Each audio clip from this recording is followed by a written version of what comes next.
지난 시간에 논의한 것 중에서 몇 가지 복잡한 문제를 먼저 복습한 후에 시작하겠습니다. 첫 번째는 다니엘이 느부갓네살의 동상의 꿈을 해석하면서 이것이 연속해서 일어나는 4개의 왕국을 예표한다고 했던 내용을 정리해 보려고 하는데요. 그중 3개는 바벨론에 이어서 일어나게 될 미래의 왕국들이라고 다니엘은 말했습니다. 이 왕국들은 요한의 환상에 나오는 짐승에게 있다고 한 7머리와도 일치하는데 7머리는 7산이라고 했으므로 7정부 혹은 7왕국들이라는 뜻이기 때문입니다. 일부는 요한보다 과거에 있었고 일부는 요한의 미래에 올 왕국들입니다. 이 2개의 왕국들 목록의 차이점을 살펴보겠습니다. 다니엘의 왕국 목록은 느부갓네살이 다스린 바빌론에서 시작하여 로마 제국으로 끝이 납니다. 그리고 요한의 왕국 목록은 더 넓고 포괄적인 역사의 범위를 아우르며 파노라마 같은 시야를 제공한다는 특성을 가지면서 당연히 더 많은 왕국들을 나열하고 있다는 점이 이 2 목록의 차이점이라고 하겠습니다. 따라서 이 2개의 왕국들 목록의 가장 중요한 차이점을 말하라고 한다면 다니엘의 목록은 요한의 목록에 비해 제한적이고 불완전하다는 점을 들 수 있습니다. 그러나 다니엘의 목록은 요한의 것보다 수백 년이나 이전의 것이고 한 가지 목적만을 위해서 설계되었기 때문에 불완전할 수밖에 없습니다. 반면에 요한의 목록은 그것과는 또 다른 목적을 위해 설계되었고요. 요한의 목록은 다니엘의 목록이 시작된 바빌론보다도 10세기나 이전에 존재했던 이집트 왕국에서부터 시작합니다. 왜 거기서 시작하는 걸까요? 왜냐하면 요한의 목록은 이스라엘과 관련하여 과거에 그리고 현재에 또 미래에도 이스라엘과 직접적으로 관계를 맺으며 이스라엘에게 영향을 미치는 이 세상의 모든 왕국들을 다루고 있기 때문입니다. 인류 역사에서 과거에 최초로 이스라엘에게 직접적인 영향을 미쳤던 왕국은 이집트 왕국이었습니다. 이집트 이전에 존재했던 어느 왕국도 이스라엘과 직접적으로 관련 있던 왕국은 없었습니다. 예를 들면 대홍수 이후 얼마 지나지 않아 함무라비 아래에서 번성했던 구바빌로니아 왕국 같은 것들 말이죠. 왜냐하면 이스라엘이라는 민족은 이집트 왕국 시대에 이르러서야 비로소 존재하게 되었기 때문입니다. 요한의 7왕국의 목록이 진행되는 순서를 보면 이들은 당연히 모두 이방인 왕국들인데 이집트, 아수르, 바빌론, 메데바사, 그리스, 로마, 오스만입니다. 이 왕국들 모두로부터 이스라엘이 고난을 받았습니다. 그리고 아직 오지 않은 적그리스도의 왕국인 8번째 왕국으로부터도 이스라엘은 고난을 당할 겁니다. 이 사파에 있는 목록표를 잘 보아주세요. 노란 글씨로 쓰인 다니엘의 목록에는 7세기 후반에 세워진 바빌론보다 이전에 존재했던 고대 이집트와 아수르가 빠져 있는 것을 확인할 수 있습니다. 하지만 그 이후부터의 목록은 요한의 목록과 일치합니다. 바빌론 다음에 메데바사, 그리스, 그리고 로마로 이어지죠. 다니엘의 목록은 로마 이후에 존재한 오스만 왕국까지는 나가지 않았습니다. 그 이후에 있을 적그리스도의 왕국까지도요. 왜일까요?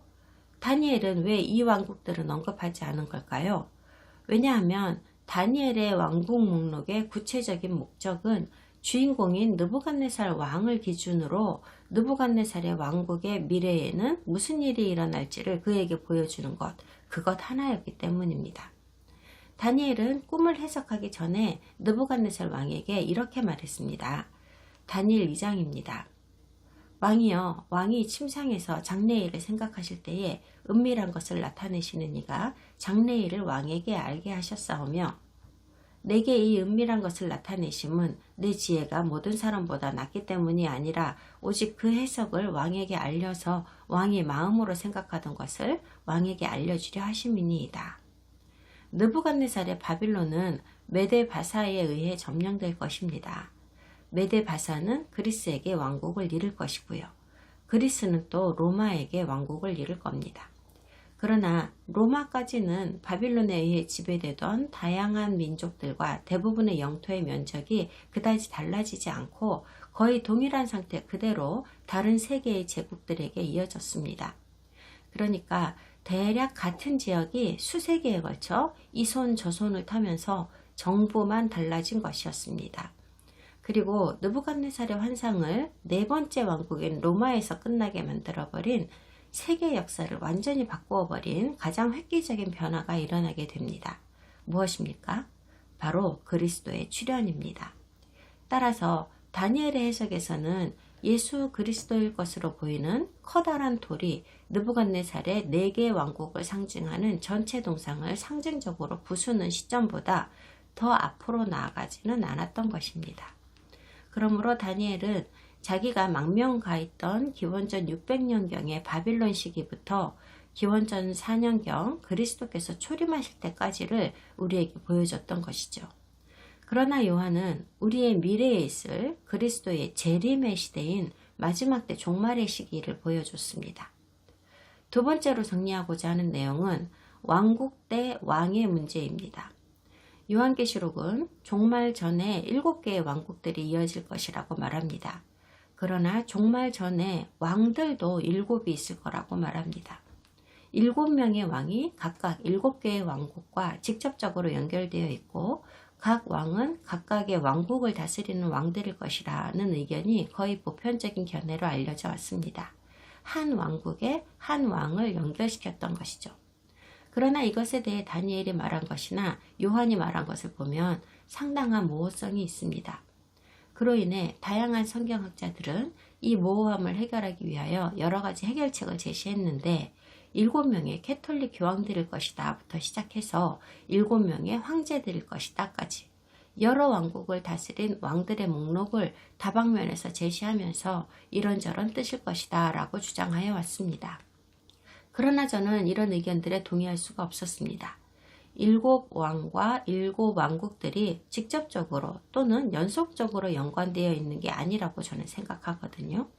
구속사에서 중요한 역할을 하는 7개의 왕국이 있고 또 별도로 구속사에서 중요한 역할을 하는 7명의 왕들이 있다고 저는 봅니다. 그리고 추가적으로 마지막 종말의 때에 출현한다고 하는 8번째 왕은 8번째 왕국과 동시에 일어나게 될 것으로 보입니다. 하지만 지난 시간에도 설명했듯이 마지막 8번째 왕국이 적그리스도인 8번째 왕에 의해 통치가 되기는 하겠지만 8번째 왕국의 정체는 결국 이전에 있었던 큰 성 바빌론의 연속일 뿐입니다. 적그리스도는 짐승의 열뿔로 예표되었던 여러 왕을 이용하여 먼저 있던 큰 성 바빌론의 정부를 없애게 하고 자기가 앉을 자리를 찾은 것뿐입니다. 마지막으로 복습하고 싶은 내용은 계시록 19장 6절에서 우리 하나님 곧 전능하신 이가 통치하시도다 라고 한 대목인데요. 좀 혼란스러웠죠. 유대인이나 우리 기독교인은 언제나 어느 곳이나 우리 하나님께서 모든 피조물을 다스리는 분이셨다고 알고 있으니까요. 그리고 하나님께서는 공중의 권세 잡은 사탄에게 지구상의 모든 거주민들에 대하여 아주 많은 권한을 행사하도록 허용하셨다는 점도 우리에게는 혼란스러운 일이 아닐 수 없습니다. 여기에 기록되어 있는 일들은 아마도 천년왕국 시대로 접어들고 있는 바로 그 순간에 대한 묘사인 것으로 보입니다. 즉 사탄이 사슬에 묶여서 무저갱에 던져지고 아마겟돈 전쟁도 다 끝이 나고 그리고 그리스도께서 그분의 왕국을 되찾기 위해 재림하신 이후에 일어나는 일이라는 말입니다. 그리고 저는 저의 이런 의견이 틀리지 않았음을 그 다음에 오는 이야기로 곧바로 증명이 된다고 생각합니다. 바로 어린 양의 결혼식입니다. 그럼 그 대목을 한번 읽어보고 시작하겠습니다. 요한계시록 19장입니다. 요한계시록 19장 6절부터 읽을게요. 잘 따라오세요. 또 내가 들으니 허다한 무리의 음성과도 같고 많은 물소리와도 같고 큰 우레소리와도 같은 소리로 이르되 할렐루야 주 우리 하나님 곧 전능하신 이가 통치하시도다. 우리가 즐거워하고 크게 기뻐하며 그에게 영광을 돌리세. 어린 양의 혼인기약이 이르렀고 그의 아내가 자신을 준비하였으므로 그에게 빛나고 깨끗한 세마포 옷을 입도록 허락하셨으니 이 세마포 옷은 성도들의 옳은 행실이로다 하더라. 천사가 내게 말하기를 기록하라. 어린 양의 혼인잔치에 청함을 받은 자들은 복이 있도다 하고 또 내게 말하되 이것은 하나님의 참되신 말씀이라 하기로 내가 그 발 앞에 엎드려 경배하려 하니 그가 나에게 말하기를 나는 너와 및 예수의 증언을 받은 내 형제들과 같이 된 종이니 삼가 그리하지 말고 오직 하나님께 경배하라. 예수의 증언은 예언의 영이라 하더라. 또 내가 하늘이 열린 것을 보니 보라 백마와 그것을 탄 자가 있으니 그 이름은 충신과 진실이라. 그가 공의로 심판하며 싸우더라. 그 눈은 불꽃 같고 그 머리에는 많은 관들이 있고 또 이름 쓴 것 하나가 있으니 자기밖에 아는 자가 없고 또 그가 피 뿌린 옷을 입었는데 그 이름은 하나님의 말씀이라 칭하더라. 하늘에 있는 군대들이 희고 깨끗한 세마포 옷을 입고 백마를 타고 그를 따르더라. 그의 입에서 예리한 검이 나오니 그것으로 만국을 치겠고 친히 그들을 철장으로 다스리며 또 친히 하나님 곧 전능하신 이의 맹렬한 진노의 포도주 틀을 밟겠고 그 옷과 그 다리에 이름을 쓴 것이 있으니 만왕의 왕이요 만주의 주라 하였더라. 또 내가 보니 한 천사가 태양 안에 서서 공중에 나는 모든 새를 향하여 큰 음성으로 외쳐 이르되 와서 하나님의 큰 잔치에 모여 왕들의 살과 장군들의 살과 장사들의 살과 말들과 그것을 탄 자들의 살과 자유인들이나 종들이나 작은 자나 큰 자나 모든 자의 살을 먹으라 하더라. 또 내가 보매 그 짐승과 땅의 임금들과 그들의 군대들이 모여 그 말탄 자와 그의 군대와 더불어 전쟁을 일으키다가 짐승이 잡히고 그 앞에서 표적을 행하던 거짓 선지자도 함께 잡혔으니 이는 짐승의 표를 받고 그의 우상에게 경배하던 자들을 표적으로 미혹하던 자라. 이 둘이 산채로 유황불 붙는 못에 던져지고 그 나머지는 말탄 자의 입으로부터 나오는 검의 죽음에 모든 새가 그들의 살로 배불리더라. 여기에서 펼쳐지는 대부분의 이야기는 천국에서의 일들입니다. 그래서 천국에 있는 존재들이나 사물에 대한 묘사는 모두 우리 인간이 이해할 수 있게 하기 위하여 지상에 있는 물리적인 존재나 사물들을 사용하여 묘사해 놓은 것이라는 점을 반드시 기억하셔야 합니다. 그리고 우리는 지금 천국에서 기쁨의 소리가 계속 나고 있는 것을 보고 있는데요. 이는 하나님께서 모든 악을 통제하시고 그분을 대적하는 자들을 뿌리 뽑으심으로써 세상 악을 끝내시겠다는 그분의 의지가 마침내 실현되었기 때문에 모두들 기뻐하고 있는 겁니다. 요한계시록의 지난 몇 장에서는 하나님을 대적하는 이 자들을 큰 성 바빌론이라고 묘사하였었습니다. 따라서 죽는 한이 있더라도 짐승의 표 받기를 거부하며 하나님에 대한 충성을 고수한 사람들이 지금 이 순간 마침내 그들의 인내에 대한 보상을 받았습니다. 이제 우리는 복음주의 기독교에서 가장 많이 언급되는 사건 중 하나인 어린 양의 결혼식에 도달하였습니다. 그리고 7절과 8절에 따르면 어린 양의 신부가 그녀의 절대적인 순수함을 보여주는 아름다운 옷차림으로 자신을 준비했다고 합니다. 9절에서는 어린 양의 결혼잔치에 초대받은 사람들은 크게 복받은 자들이라고 말씀하시죠. 그리고 보편적으로 수용되고 있는 견해는 이 어린 양의 신부는 기독교 교회랍니다. 그리고 결혼식에 초대받은 사람들 역시도 교회라고 말합니다. 정말로 그런지 요한계시록 21장에서 발췌한 구절을 시작으로 이것을 탐구해 봅시다. 요한계시록 21장 9절부터 읽겠습니다.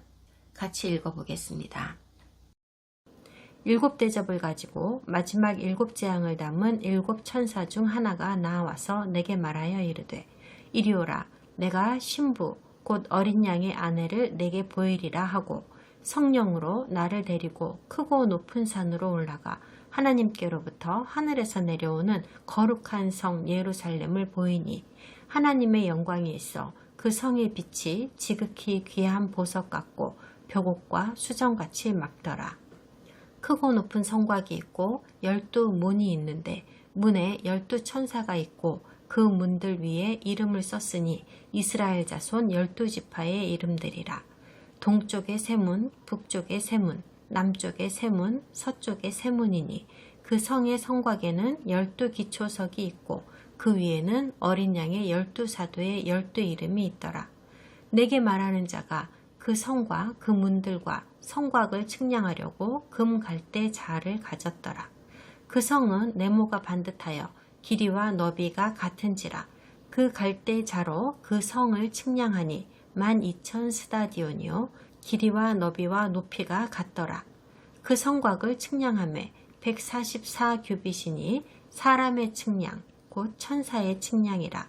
그 성곽은 벽옥으로 쌓였고 그 성은 정금인데 맑은 유리 같더라. 그 성의 성곽의 기초석은 각색 보석으로 꾸몄는데 첫째 기초석은 벽옥이요 둘째는 남보석이요 셋째는 옥수요 넷째는 녹보석이요 다섯째는 홍마노요 여섯째는 홍보석이요 일곱째는 황옥이요 여덟째는 녹옥이요 아홉째는 담황옥이요 열째는 비치옥이요 열한째는 청옥이요 열두째는 자수정이라. 그 12문은 12진주니 각 문마다 한 개의 진주로 되어 있고 성의 길은 맑은 유리 같은 정금이더라. 성 안에서 내가 성전을 보지 못하였으니 이는 주 하나님 곧 전능하신 이와 및 어린 양이 그 성전이심이라. 그 성은 해나 달의 비침이 쓸데없으니 이는 하나님의 영광이 비치고 어린 양이 그 등불이 되심이라. 만국이 그 빛 가운데로 다니고 땅의 왕들이 자기 영광을 가지고 그리로 들어가리라. 낮에 성문들을 도무지 닫지 아니하리니 거기에는 밤이 없음이라. 사람들이 만국의 영광과 존귀를 가지고 그리로 들어가겠고. 이 구절은 어린 양의 신부는 바로 구속받은 새 예루살렘이라고 너무나도 분명하고 명확하고 확실하게 밝히고 있습니다. 새 예루살렘이 신부일 것이라고 예상은 하셨나요? 더욱이 이 도시에는 이스라엘 12지파의 이름을 딴 12개의 문이 있다는 것으로부터 시작하여 새 예루살렘의 기반 시설에 대한 자세한 설명을 조목조목 덧붙이고 있습니다. 그리고 이 도시에는 12개의 기초석도 있다고 하는데 그것들은 모두 어린 양의 12명의 제자들 이름으로 명명되었다고 합니다. 기억하실지 모르겠지만 12제자는 모두 유대인이었습니다. 그러니 이것을 어떻게 받아들여야 할까요? 그럼 우리는 어린 양의 신부는 교회이다 라고 하는 주장에 대해서 살펴보아야 하겠죠. 여러분이 저 먼 우주의 다른 행성에서 온 사람도 아니고 그냥 일반적인 제도적 교회의 지도자이거나 그 교회를 구성하는 일개 구성원이라고만 해도 기독교라는 것은 그리스도를 믿는 이방인에 의해 만들어진 이방인의 종교라는 것을 모르지는 않을 겁니다. 유대인에게도 가입이 허용되기는 하지만 일반적으로 기독교의 일원이 되려는 유대인들은 자신들이 가진 유대적인 무언가를 포기해야만 이 조직에 들어올 수 있습니다. 물론 메시아닉 회당에 속하는 메시아닉 유대인이라고 부르는 사람들도 있습니다. 기독교인들처럼 예슈아를 그들의 구세주로 신뢰하는 유대인의 그룹입니다. 그러나 일반적인 제도적 교회에서는 메시아닉 유대인들조차도 그들이 말하는 교회에 포함시켜주지 않습니다. 사실 제도적 교회에서는 이 메시아닉 유대인들을 어떻게 취급해야 할지를 몰라 하고 있습니다.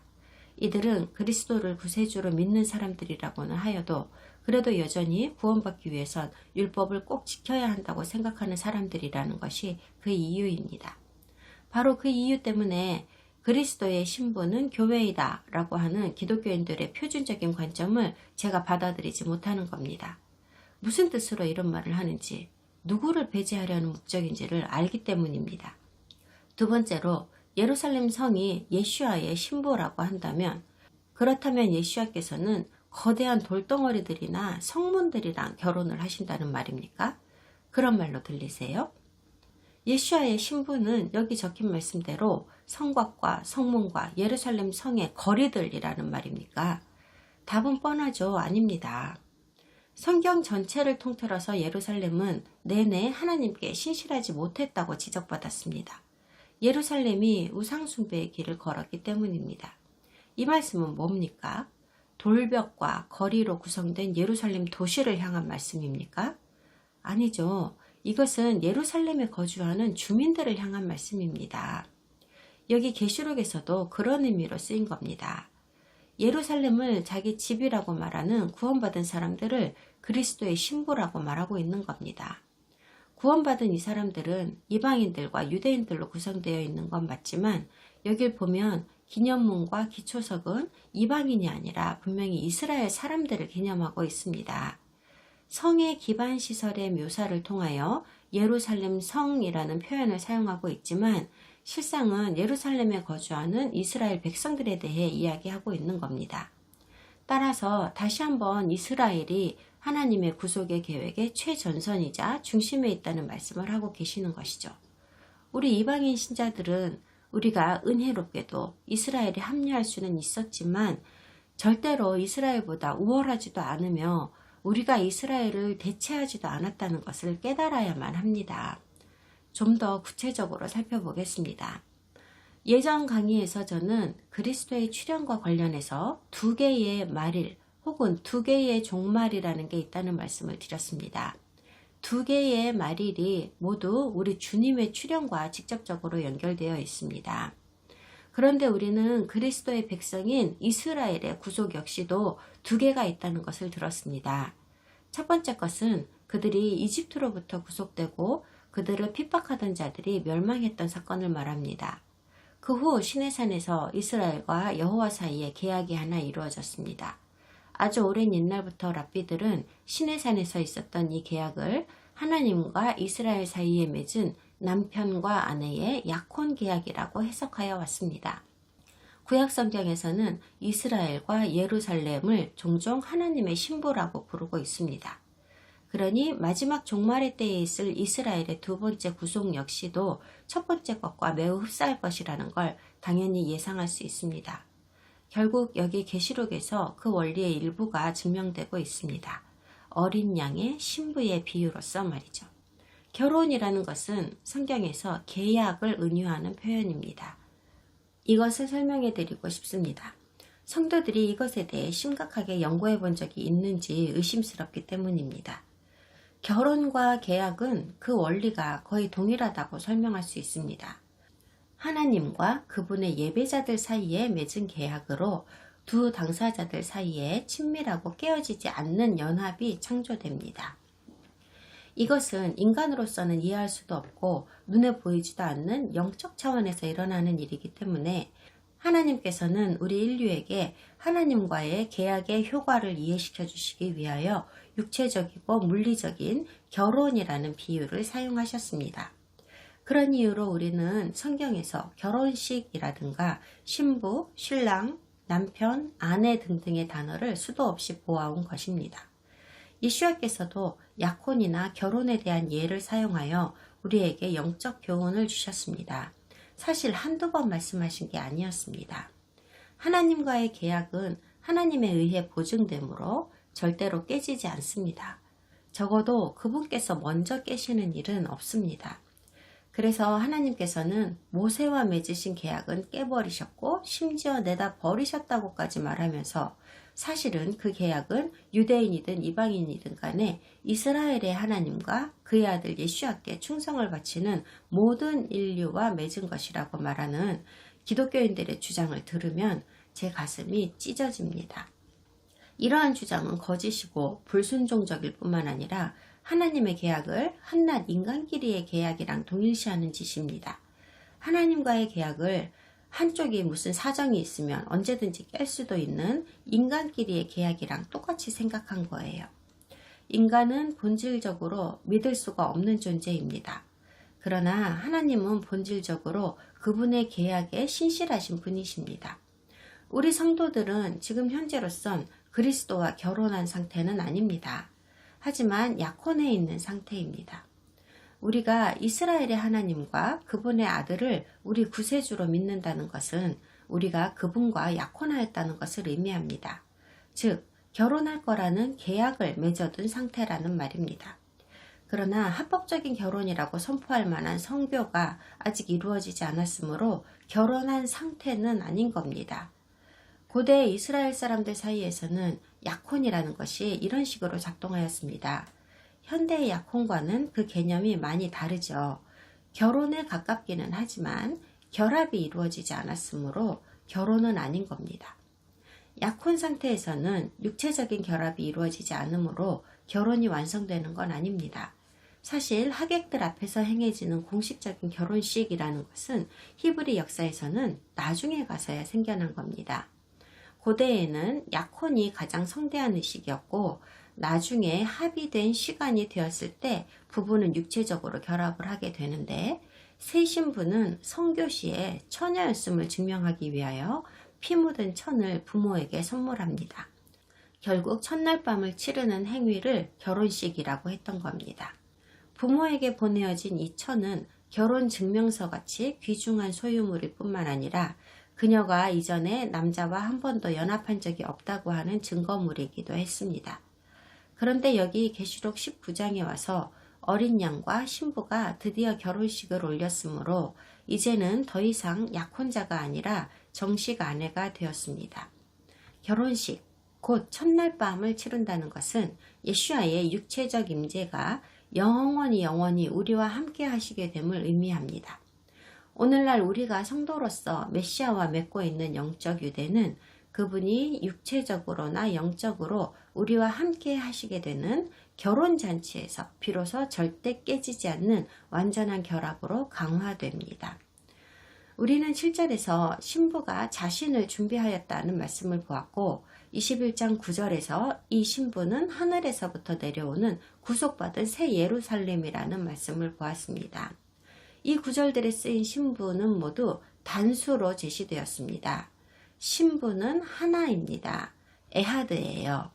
그리고 예루살렘 성이라고는 했지만 이것은 건물이나 기반 시설을 의미하지 않습니다. 한 사람 한 사람의 영적 지위를 일컫는 표현이죠. 그리고 9절에서는 어린 양의 결혼식에 초대된 사람들은 축복받았다는 말씀이 나옵니다. 초대받은 사람들은 구속받은 예루살렘 성이라고 묘사된 사람들 개개인을 의미합니다. 이방인과 유대인들 모두입니다. 그리고 이 시점에는 이 세상에는 구속받은 사람들만 살고 있습니다. 예루살렘에 사는 이 많은 구원받은 사람들은 한 사람 한 사람이 모두 어린 양의 신부이면서 이들 모두는 새 예루살렘 성이라고 묘사되어 있습니다. 이 놀라운 말씀을 전하고 있는 천사는 이것이 하나님의 참된 말씀이라는 것을 요한에게 재차 확인시켜 줍니다. 너무 놀란 요한이 천사 앞에서 경배를 하자 천사는 그러면 안 된다며 그를 꾸짖습니다. 천사는 자기도 예수를 자신의 구세주로 영접한 다른 동료 종들과 마찬가지로 한 명의 종일 뿐이라고 말합니다. 그러고 나서 천사는 수많은 성경 번역가들과 선생들을 당혹스럽게 하는 말을 했습니다. 예수와의 증언은 예언의 영이라 라고 하죠. 도대체 무슨 말일까요? 이 구절에 대한 온갖 해설들이 차고도 넘칩니다. 이제까진 갖가지 주장 중에 두어 가지를 발췌해서 먼저 보여드리는 방식을 취했지만요. 오늘은 곧바로 저의 생각을 말씀드리겠습니다. 모세의 율법은 항상 그리스도를 가리켰다고 말할 수 있습니다. 그리스도께서도 요한복음에서 직접 그렇게 말씀하셨습니다. 모세를 믿었더라면 또 나를 믿었으리니 이는 그가 내게 대하여 기록하였습니다. 그런데 성경의 모든 예언 역시도 그리스도 예수와를 가리키는 것이었다는 것도 우리는 알고 있습니다. 따라서 여기에서 예언의 영이라고 하는 것은 우리가 율법의 영이라고 말하는 것과 다르지 않은 겁니다. 즉 그리스도를 가리킨 모세의 율법은 기계적인 부분에 지나지 않는 문자라는 모습을 갖춘 육체적인 개체이지만 그 뒤에는 훨씬 고차원적인 의도와 진정한 의미를 가진 그리스도를 가리키는 예언의 영이 있다는 것입니다. 따라서 예언의 영이라는 것은 율법과 예언의 뒤에 있는 진정한 의도와 의미를 나타내는 말입니다. 그리고 예수와께서 보여주신 모든 증언과 증거들은 구원의 복음을 몸소 실현하신 것이었습니다. 그러므로 이 어려운 구절의 진짜 의미는 모든 성경 예언의 뒤에 있는 진정한 의도와 의미는 바로 예수와를 통한 구원이라고 하는 복음이다 라는 것입니다. 그걸 이렇게 표현해 놓은 것입니다. 네, 예언이라는 것은 수세기 동안의 역사 속에서 실제로 일어나게 될 사건들을 미리 얘기해 놓은 것은 맞습니다. 그러나 예언으로 묘사되었던 사건들은 모두 하나님의 아들을 통한 구원의 복음이라는 영적 차원의 일을 우리가 알아먹을 수 있도록 물리적인 방법으로 설명해 놓은 것이며, 따라서 예언의 역할은 그 복음을 영적 차원에서부터 이 물리적 세계로 가져오게 만드는 것입니다. 11절을 보니까 이제 요한이 새로운 환상을 또 보는 것 같습니다. 하늘이 열렸다고 하죠. 거기에서 그는 백마와 그것을 탄 자를 보았습니다.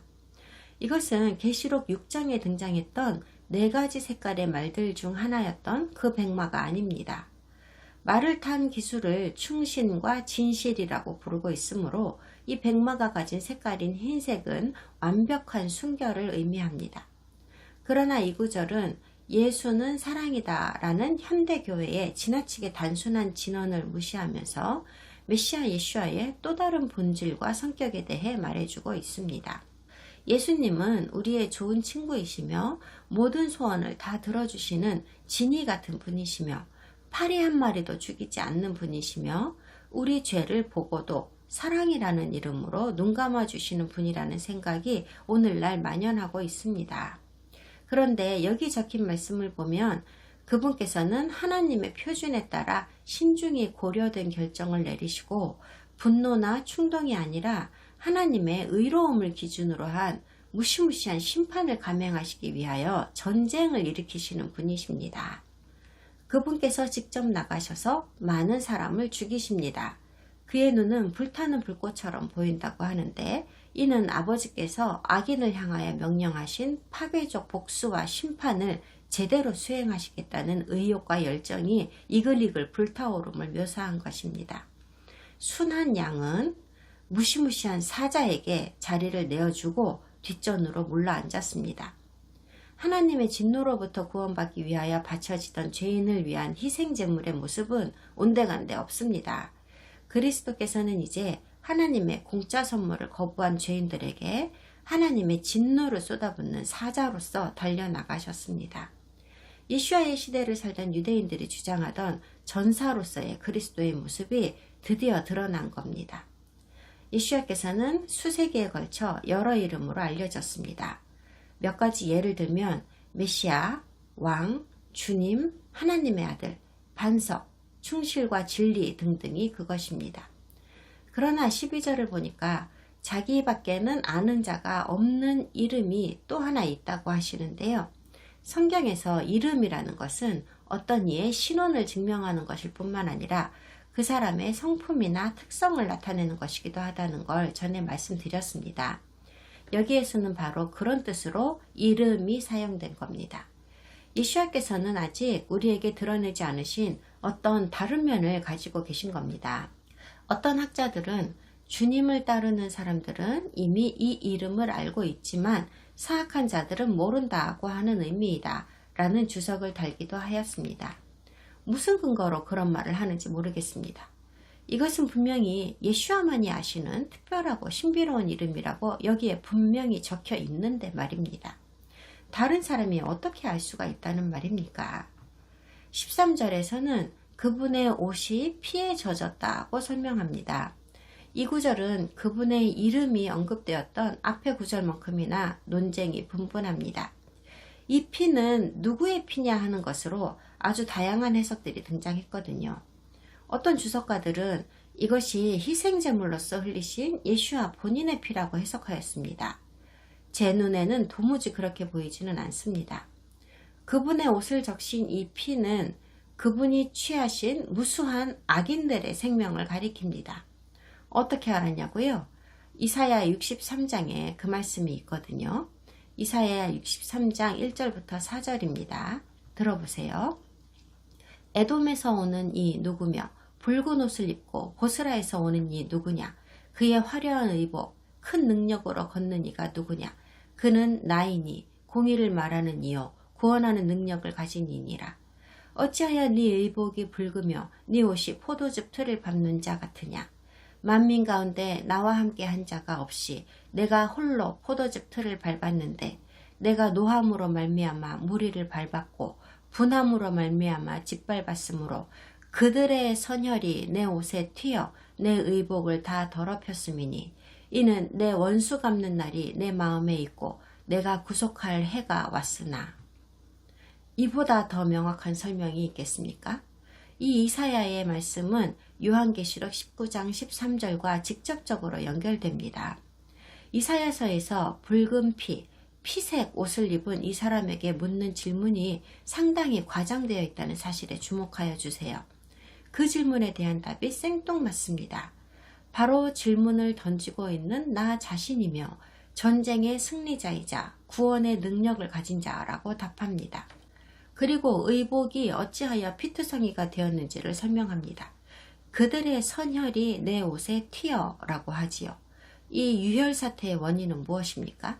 내 원수 갚는 날이 내 마음에 있고 내가 구속할 해가 왔다라는 이유입니다. 질문에 대한 답이 나왔습니다.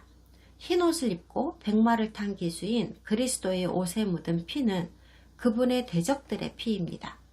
예수와께서 신성한 복수를 감행하는 신성한 전사가 되신 겁니다.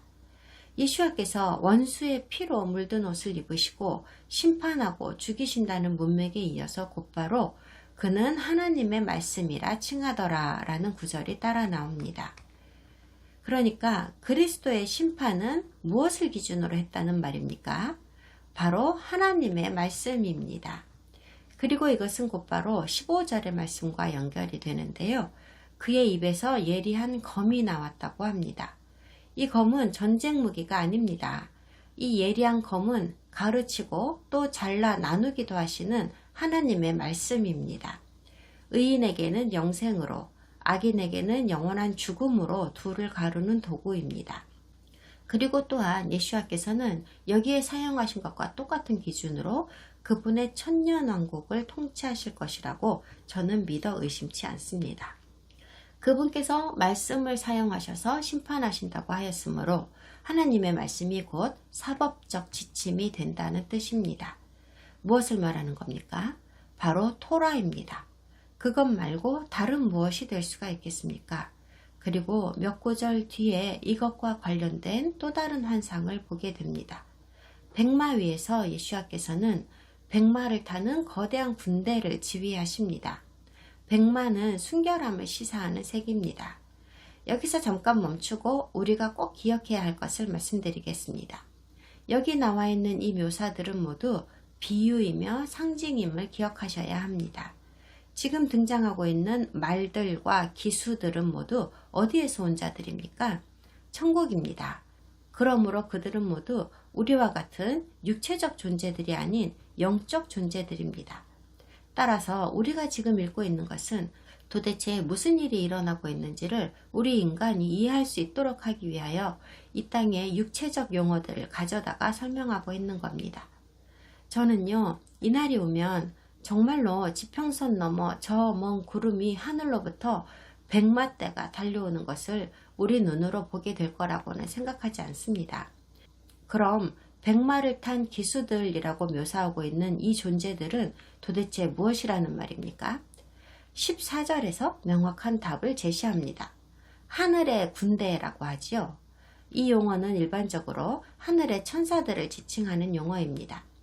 그렇지만 이들이 희고 깨끗한 세마포 옷을 입었다고 하는 걸 보면 이들은 한때 인간으로 이 땅에 살고 있었던 성도들의 영혼이라는 말도 되잖아요. 이것에 대한 해답의 단서는 마태복음에서 찾을 수 있었습니다. 마태복음 25장 31절부터 34절을 읽겠습니다. 인자가 자기 영광으로 모든 천사와 함께 올 때에 자기 영광의 보좌에 앉으리니 모든 민족을 그 앞에 모으고 각각 구분하기를 목자가 양과 염소를 구분하는 것 같이 하여 양은 그 오른편에 염소는 왼편에 두리라.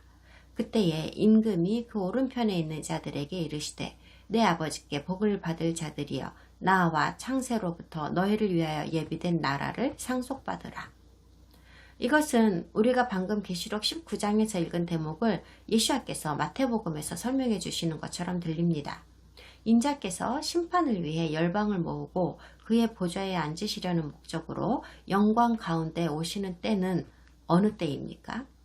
그분께서는 그분의 왕좌를 되찾으시려는 목적을 달성하기 위하여 전쟁을 치르러 오시는 것이므로 이 시기는 분명히 천년왕국이 발족하는 그 시기가 되는 것이겠죠.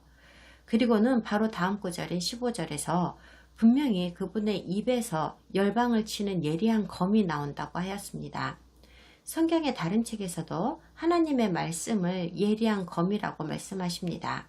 따라서 열방을 향한 그분의 심판은 하나님의 말씀에 근거한다는 뜻이죠. 바로 모세의 율법입니다. 저의 결론은 백마를 탄 기수들은 신자들의 영혼이 아니라 천사들이라는 것입니다. 그러나 백마를 탄 기수들이 그리스도께서 말씀하신 모든 천사들의 목록 중 일부일 수 있다는 것을 인정합니다. 정답을 알아내려면 기다리는 방법밖에는 없습니다. 주님께서 그분을 대적하는 사악한 나라들을 심판하시고 처보소신 후에 천년성전에서 그분의 보좌에 앉으시고는 철장으로 그들을 다스리실 것이라는 말씀이 이어집니다. 어떤 사람들은 이 말씀이 시편 2장 9절과 관련 있다고 말합니다. 네가 철장으로 그들을 깨뜨리며 질그릇같이 부수리라 하시도다. 저는 시편의 이 구절과 계시록 19장의 말씀 사이에 연관성이 있다고는 확신하지 못하겠습니다. 시편 2장 말씀은 그들을 완전히 파괴한다는 것에 초점을 맞춘 말씀이고 계시록 19장은 통치에 초점을 맞춘 말씀이기 때문입니다. 실제로 계시록에서 다스리며 라고 번역한 그리스어는 포이마이노이고 양을 치거나 먹이를 주는 등 잘 돌본다는 의미를 담고 있는 단어입니다. 처형이나 전쟁의 뉘앙스는 전혀 없습니다. 그러나 목자가 전형적으로 나무 막대기를 사용하여 양떼를 돌보는 것과는 대조적으로 그분께서는 철장으로 다스리실 것이라고 하는 말씀은 살펴볼 필요가 있습니다. 철은 구부러지지 않으며 타협하지 않는 물질로서 요한의 시대까지만 해도 가장 단단한 소재로 알려졌었습니다. 이는 곧 그리스도께서는 불순종하는 이들에게는 일말의 여지도 없을 것임을 시사합니다. 죄와 악에 대하여는 절대로 관용을 베풀지 않으실 것이라는 의미를 전달하고 있습니다. 그럼 예수님께서 통치하시면서 표준으로 삼으시는 것은 무엇이라는 말입니까? 죄와 악을 용납하지 않으며 악한 행동에는 반드시 상응하는 대가를 갚게 하라고 요구하는 것은 무엇입니까? 토라입니다. 모세의 율법입니다. 그리고 실제로 천년왕국 시대의 성전에 대하여 심히 자세한 청사진을 제공하고 있는 에스겔의 마지막 8장에서도 제단에서의 희생제사와 레위 제사장들에 의해 행해지던 성전 의식들이 대부분 회복될 것이라고 기록하고 있습니다. 이 당시에 모든 법에 사용될 사법 지침은 바로 모세의 율법이 될 것입니다. 다음 시간에 19장을 마치고 20장을 시작하겠습니다.